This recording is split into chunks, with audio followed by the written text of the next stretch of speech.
Hoje é uma aula bem legal para mim, porque eu gosto muito de falar sobre isso, tá?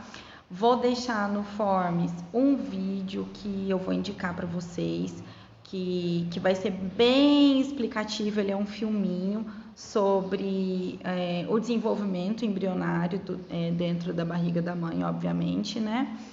E eu quero que vocês prestem bastante atenção nesse videozinho, porque vocês vão mudar muito a ideia de vocês em relação a isso, porque normalmente as pessoas têm aquela concepção de que o bebê ele só se parece com um ser humano já bem no final da gestação, e não é bem assim, tá? Ele já tem várias coisas que vão desenvolvendo já nas primeiras semanas de gestação, então eu quero que vocês se atentem a isso, beleza? Então, hoje, pessoal, nós vamos falar sobre a gestação e o parto, tá? Mas coloquei aí para a gente relembrar sobre o sistema reprodutor feminino. Para que ele serve mesmo? Ele possibilita a fecundação e desenvolvimento do feto até o nascimento.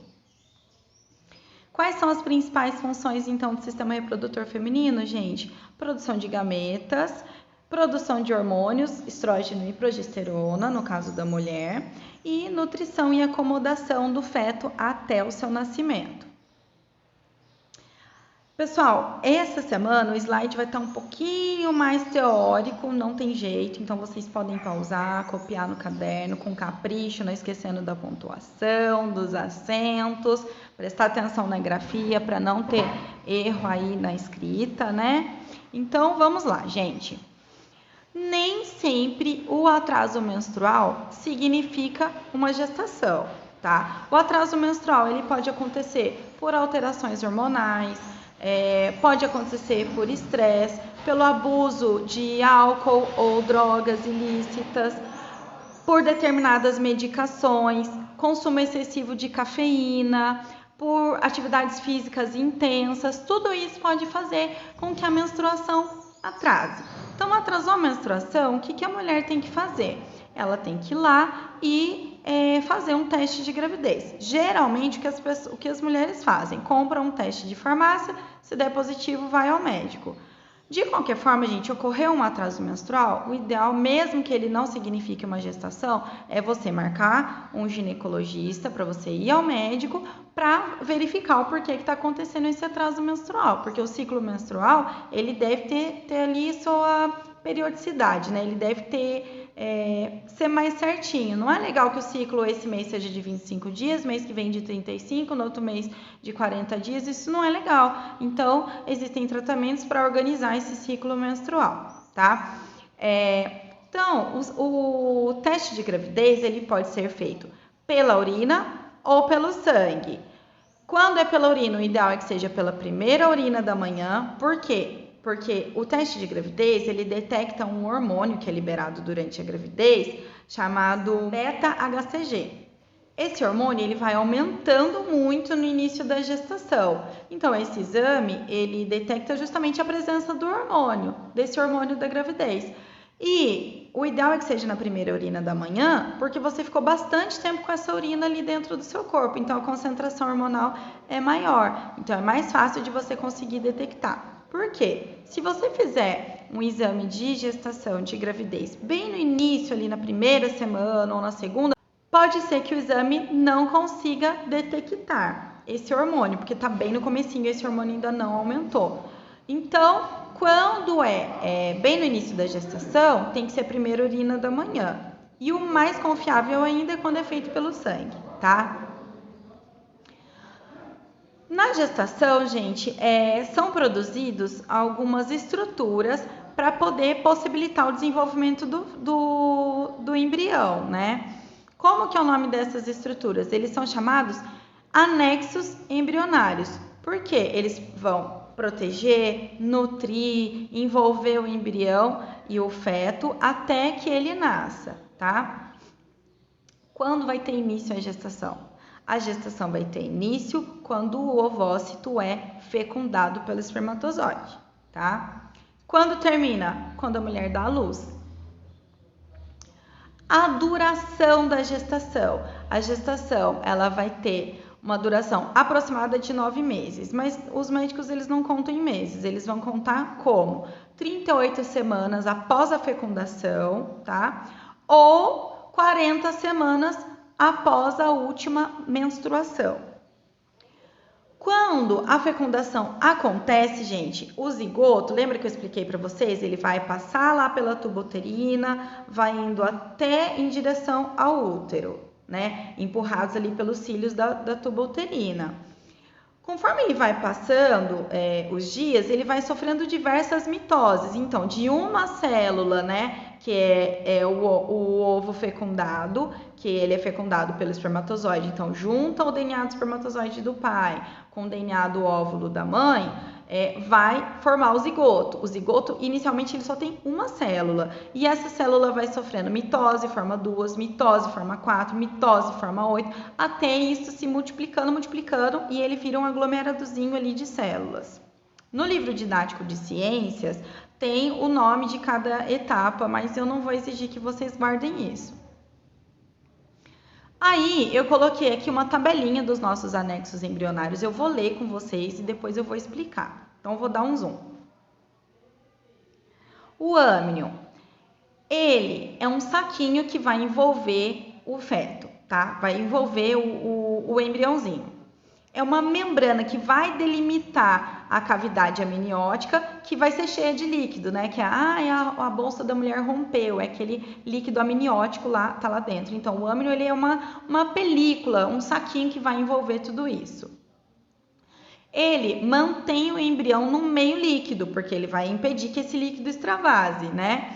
Então, ele vai proteger o embrião contra a desidratação, contra os choques mecânicos, por exemplo, se a mulher bater a barriga, lógico, se não for uma batida muito forte, isso realmente pode levar o bebê à morte ou a mulher a abortar o bebê.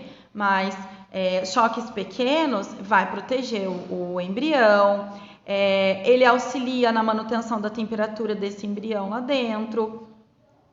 E aí, gente, ele também vai auxiliar na manutenção da temperatura do embrião, certo? A vesícula vitelínica ou saco vitelínico, ele é um saco membranoso constituído por um nutriente chamado vitelo. Esse nutriente, ele é consumido bem no início ali, quando é um embriãozinho bem pequenininho, e depois, conforme vai se formando o feto, ele vai formar parte do tubo digestório e aí também vai incorporar e ajudar a formar o cordão umbilical. Já a placenta, gente, ele é um órgão em forma de disco que ele é formado tanto por tecidos maternos quanto tecidos embrionários. A placenta, ela vai ajudar a fixar e nutrir o embrião. Além disso, ela vai servir como se fosse um filtro, uma barreira contra diversas coisas que a mãe, se por um acaso a mãe tiver exposição ou consumir, essas coisas a placenta vai tentar filtrar tudo isso, porém não é tudo que a placenta consegue filtrar e proteger o embrião. Então, por exemplo, ela impede a passagem da maior parte dos tipos de vírus, porém não são todos. Tem algumas doenças que se a mãe tiver, lembra do Zika vírus, que começou a nascer um monte de criança com microcefalia? Então, a placenta não conseguia impedir a passagem do vírus da Zika, e aí acabava gerando danos neurológicos pro bebê. Vai impedir a passagem de alguns tipos de medicamentos, mas não de todos. Tem um medicamento, gente, que chama talidomida, que foi um medicamento que ele era contra enjoo, e as mulheres elas sentem muito enjoo no início, principalmente no início da gestação, e eles não sabiam que esse medicamento fazia mal, né, para os bebês, porque eles fazem inicialmente testes em animais, e nos animais não tinha acontecido nada. Começaram a prescrever essa medicação para gestantes e não sabiam que isso poderia fazer mal, e esse medicamento foi usado no mundo inteiro e ocorreu o nascimento de diversas crianças com malformações. Então, nasciam crianças sem braços, sem pernas, que foi até conhecido como geração talidomida, tá? Além disso, gente, a placenta ela também secreta hormônios que mantêm o útero em condições para proteger e abrigar esse embrião, tá? E também, gente, ela vai garantir a passagem de nutrientes pro feto, né? Pro embrião. Então, nutrientes, hormônios que precisam passar pro embrião. E vai também limpar, vai pegar as excretas do bebê, que é aquilo que o bebê não vai usar mais no organismo dele, que ele precisa jogar fora, e vai passar pro organismo da mãe, para a mãe poder fazer a limpeza do seu organismo disso tudo. E a gente tem também o cordão umbilical, que é um cordão vascular, né? Ele é uma vascularização que serve para quê? Transportar sangue da placenta para o embrião, certo? Aí eu coloquei uma imagem do livro didático para vocês verem. Vamos aumentar a imagem desses anexos embrionários. Então, nós temos aí o nosso fetinho, o nosso saco amniótico, que é o nosso âmnio, tá? Aqui. Nós temos eles aumentaram o tamanho para a gente poder ver a placenta, né? Então, a placenta ela é formada por parte de tecido uterino e parte de tecido embrionário. Nós temos o cordão umbilical, tá vendo, ó? Que vai ligar o bebê à mãe e vai fazer esse transporte de substâncias, de sangue, que vai limpar, vai transportar oxigênio, porque o bebê, o pulmão dele não faz a respiração, né? Ele tá dentro da barriga da mãe. Então, a respiração do bebê, ele é feita através do cordão umbilical, do sangue da mãe, que passa para lá e volta. Então, ele passa transportando oxigênio para o bebê e volta trazendo o gás carbônico do bebê para a mãe poder limpar tudo isso através da respiração dela. Aí nós temos também, eu coloquei essa imagem também do livro didático de vocês, de como que o bebê, em geral, fica dentro do útero da mãe. Normalmente, gente, o bebê ele fica de cabeça para baixo porque é mais fácil o nascimento quando ele fica de cabeça para baixo. Quais mudanças, gente, ocorrem no organismo da mãe, né, da gestante, durante a gestação?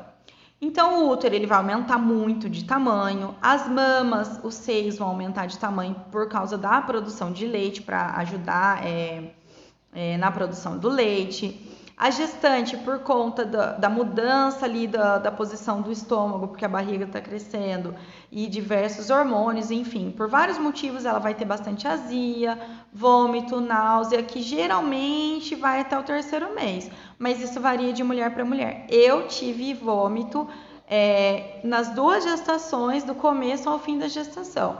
A minha filha, para vocês terem noção que foi a minha 2ª gestação, na cesariana, o médico já tinha tirado ela e eu continuei vomitando. Então, isso varia muito de mulher para mulher. Depois passou, tá? Outra coisa, pode ocorrer uma variação da pressão arterial da mulher, e isso o médico tem que ficar muito atento. Então, tem mulher que fica com a pressão arterial muito baixa, ela fica com muita tontura, com desmaio, e já tem mulher que fica com a pressão alta, e isso é muito perigoso, tanto para a gestante quanto para o bebê. Isso pode levar à morte materna e fetal. Outra coisa que acontece, como está aumentando ali o tamanho do útero, esse útero começa a pressionar a bexiga da mulher e aí ela começa a fazer xixi toda hora. Então a bexiga ela fica um pouco menor, não é que ela está menor, ela está pressionada. Então a mulher consegue armazenar menos xixi e ela acaba fazendo xixi, quer fazer toda hora xixi no banheiro. Aí eu coloquei, pessoal, a foto de uma gestante, né?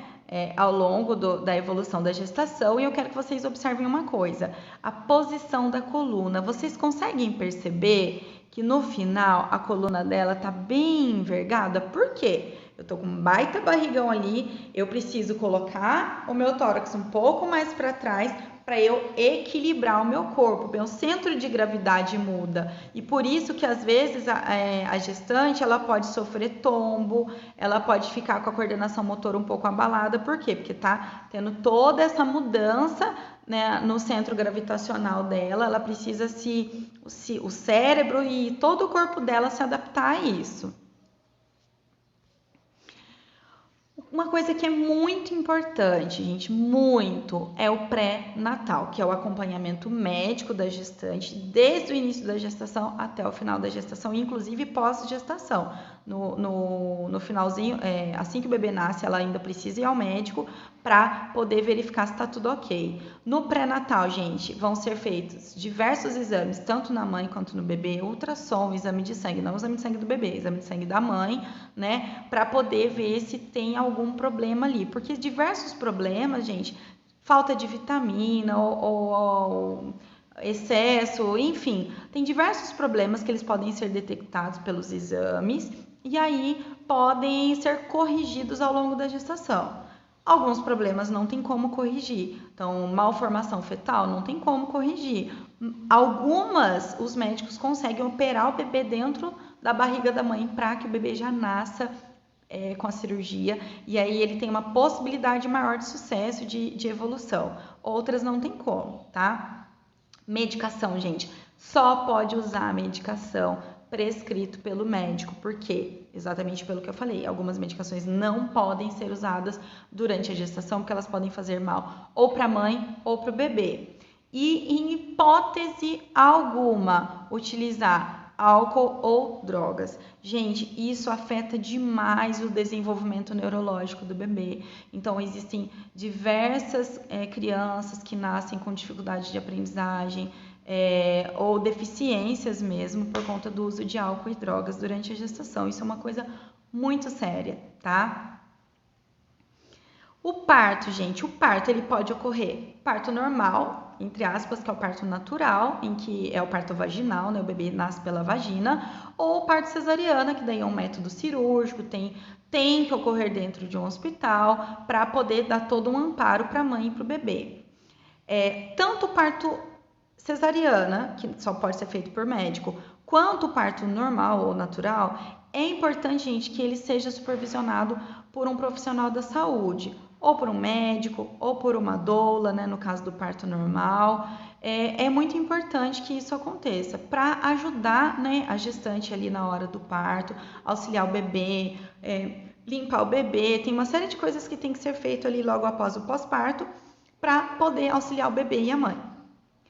Como que é chamado o parto que acontece antes do previsto? É o parto prematuro, tá? Quando esse parto é muito antes do previsto, é chamado de parto prematuro extremo.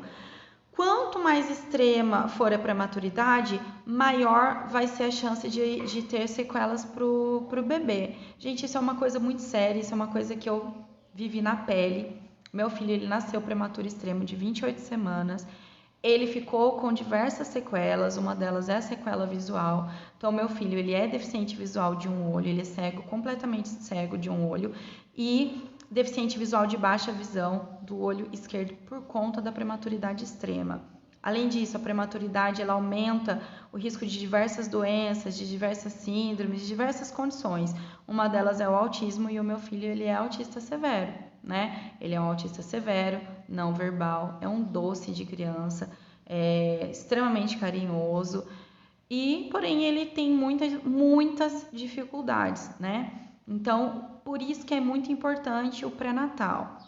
Por exemplo, no meu caso, eu fiz pré-natal tanto na primeira gestação quanto na segunda. E eu tenho uma predisposição para ter parto prematuro. Na segunda gestação, o médico já conseguiu impedir isso devido à experiência que eu tive com meu filho.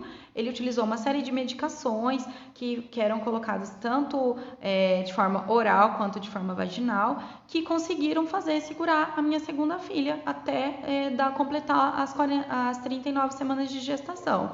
Então, ela não teve problema algum. Já o meu filho ficou com esses problemas por conta do parto prematuro. Eu fiz o pré-natal, porém, não teve jeito no caso dele, né? Enfim, não deu tempo, tá? Porque eu entrei em trabalho de parto com 25 semanas, a gente não sabia que eu ia entrar em trabalho de parto prematuro, e ainda conseguiu segurar por 3 semanas, ele nasceu com 28. E ainda assim foi prematuro extremo, e ainda assim ficou com diversas sequelas. Então, é muito importante o acompanhamento pré-natal. Outra coisa, gente, o parto e a gestante, ela vai percebendo por diversas formas. Ela começa a sentir umas contrações uterinas, a contração na barriga, né? Ela começa a ter algumas cólicas. 2 semanas antes do parto, ela pode ter o descolamento do tampão, então tem um sangramentozinho que já é um anúncio ali do parto. E conforme o parto vai se aproximando, essas contrações vão ficando mais e mais fortes. Para quê? Para ajudar a expulsar o bebê pelo parto vaginal. Óbvio, se não puder ser parto vaginal, vai ter que ser parto cesariana. De qualquer forma, a gestante pode ter essas contrações. Outra coisa, tem o rompimento da bolsa, né, que é o saco amniótico ou o amnion, que extravasa todo aquele líquido amniótico, toda aquela água. O parto, gente, vai ter 3 fases, que é primeiro a dilatação do colo do útero. Então, o útero, ele tem aquele formato assim, né, de meio cônico, e aqui embaixo ele fica fechadinho, assim. Conforme vai chegando, se aproximando do parto, ele vai se abrindo, né, que é a dilatação do colo do útero, para poder permitir a passagem do bebê. Além da dilatação do colo do útero, vai ter as contrações do próprio útero para poder expulsar o bebê. Então tá, o bebê nasceu, o que vai ter que fazer? Cortar o cordão umbilical, isso tanto no parto cesariana quanto no parto natural. E mesmo depois do parto, o útero ele ainda continua se contraindo para ter o parto da placenta, tá? Muita gente não sabe disso. O médico ele vai e retira toda a placenta, porque se não retirar toda a placenta, corre o risco de ter infecção no útero e, nossa, pode levar até a morte materna. Então, por isso que é muito importante o acompanhamento de um profissional da saúde durante o parto. Qual vai ser o Google dessa semana, gente? O Google dessa semana é: quais são as consequências do uso de álcool, drogas ilícitas e algumas medicações, que são as drogas lícitas, né? Lícitas, legais, que são permitidas por lei, que são contraindicados durante a gestação. Quais as consequências do uso dessas substâncias na gestação? Quero que vocês pesquisem isso e anotem no caderno. A aula de hoje fica por aqui, pessoal. É só isso. Espero que vocês tenham gostado e o vídeo que eu vou postar no Forms vai ser muito legal. Beijo, gente!